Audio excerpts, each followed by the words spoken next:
Hello students, how are you? Today we are going to learn the chapter number 2, polynomial. So first of all, we will discuss about the polynomial. Polynomial is an expression in which the powers of the variables are whole number. ये एक ऐसा expression है जिसमें variables की power क्या होनी चाहिए, whole number होनी चाहिए. जैसे हमने एक एग्जांपल लिया x प्लस वाई. यहाँ पे वेरिएबल x है और इसकी पावर क्या है 1. और यहाँ पे भी हम वेरिएबल इंट्रोड्यूस कर सकते हैं क्योंकि कोई भी नंबर अगर 1 हो तो उसको x रेज़ पावर 0 लिखा जा सकता है. यहाँ पे 5 into 1 है तो हम इसको पूरी तरह ऐसे लिख सकते हैं x rays power 1 plus 5 into x rays power 0. तो ये हमारे पास वेरिएबल है x है और x की जो पावर्स हैं 1 and 0 है और ये पावर्स होल नंबर हैं, इसीलिए ये पॉलिनोमियल है. इसी तरह हमने एक और एग्जांपल लिया. यहाँ पे हमने लिया x² प्लस 5x प्लस 6 और इसमें जो वेरिएबल है वो x है और x की जो पावर्स हैं 2 1 और यहाँ पे x रेज़ पावर 0 यानी कि 2 1 0. तो इसलिए ये हमारी पॉलिनोमियल है. अब हमने एक एग्जांपल लेना है. यहाँ पे है x3 rays power 3 4x rays power 2 and x plus 5. यहाँ पे भी चेक करना है. चेक कैसे करेंगे? वेरिएबल है x की पावर चेक करनी है 3 2 1. यहाँ पे 1 आ गया है. यहाँ पे x रेज़ पावर 0 यानी कि 0. जितनी भी पावर्स हैं सारी होल नंबर्स हैं, इसीलिए हमारी पॉलिनोमियल है. अब हमने एक एक्सप्रेशन लिया यहाँ पे x rays power 1/2 plus 5x plus 7. पहली ही पावर 1/2 आ गई, देन 1 देन 0.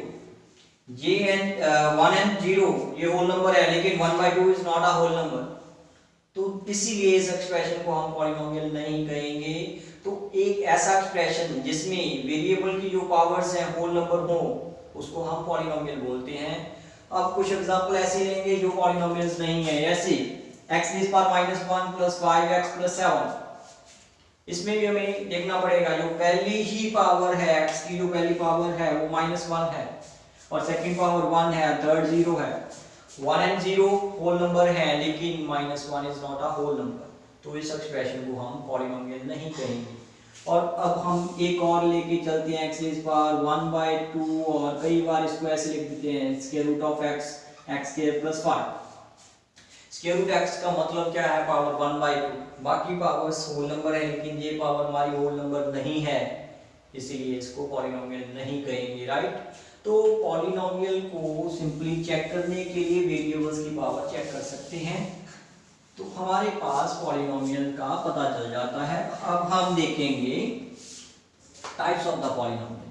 जैसे हमारे पास एक पॉलिनोमियल है x प्लस 5, दूसरी polynomial x² plus 5x plus 6 और तीसरी है x³ plus 3x² plus 4x plus 5.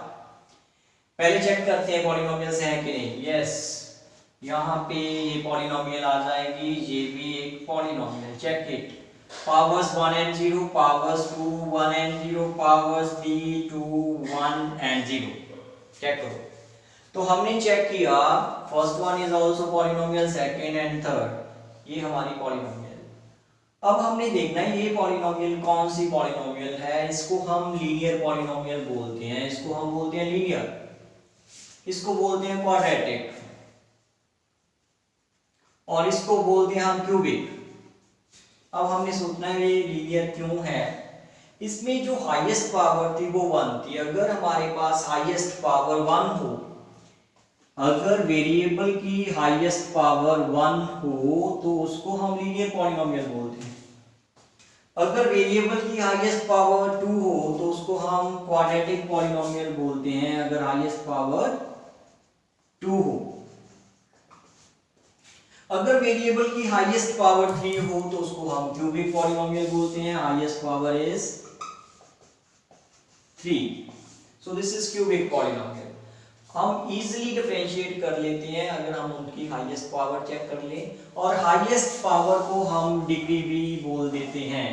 यानी कि हम बोल सकते हैं अगर हमारे पास डिग्री 1 है तो उसको हम लीनियर पॉलिनोमियल कहेंगे. अगर डिग्री 2 है तो उसको हम क्वाड्रेटिक पॉलिनोमियल कहेंगे. अगर डिग्री 3 है तो उसको हम क्यूबिक पॉलिनोमियल कहेंगे. तो डिग्री का मतलब क्या होता है? The highest power of the variable. Degree means the highest power of the variable. अगर हमारे पास डिग्री 1 है तो लीनियर, डिग्री 2 है तो हमारे पास क्वाड्रेटिक, अगर डिग्री 3 है तो क्यूबिक पॉलिनोमियल। ये हमारी पॉलिनोमियल्स हैं on the basis of the degree. और हमने अगर इससे ज्यादा डिग्री आ जाए तो उसको हम पॉलिनोमियल ही बोल देते हैं, जैसे डिग्री 4 आ जाए, 5 आ जाए, 6 आ जाए, तो उन सभी पॉलिनोमियल्स को हम पॉलिनोमियल्स ही बोलते हैं, सभी एक्सप्रेशन को हम पॉलिनोमियल ही बोलते हैं। अब हमने देखना है जीरोस कैसे फाइंड करते हैं, mean zero of a polynomial. हमने चेक करना है जीरो ऑफ अ पॉलिनोमियल।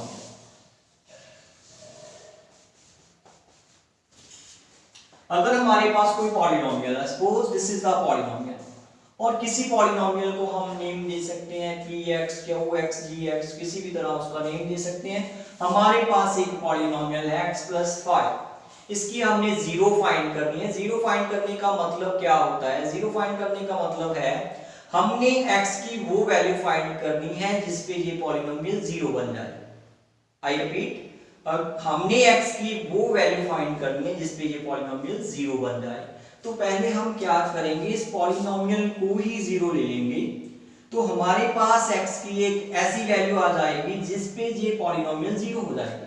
तो हमारे पास x की वैल्यू आ गई है -5, तो x = -5 is called the zero of the polynomial. इसको हम जीरो कहेंगे पॉलिनोमियल का। अब एक और एग्जांपल लेते हैं, जैसे हमारे पास थी एक पॉलिनोमियल x - 10। अब सोचना है इसके लिए जीरो क्या होगा। अगर हम x की वैल्यू 1 लेते हैं तो क्या ये जीरो बन जाएगी? नहीं। x की वैल्यू 5 लेते हैं तो क्या ये जीरो बन जाएगी? नहीं। तो x की वैल्यू 10 लेने पे ये पॉलिनोमियल जीरो बन जाएगी, तो इसलिए x = 10 क्या होगी? Zero of a polynomial. और किसी भी पॉलिनोमियल की जीरो फाइंड करने के लिए सबसे पहले हम उसको जीरो के इक्वल रख लेते हैं, उसको हम जीरो के इक्वल रख लेते हैं, और उसके बाद x की वैल्यू हमारे पास 10 आ गई है, तो x = 10 is the zero of the polynomial.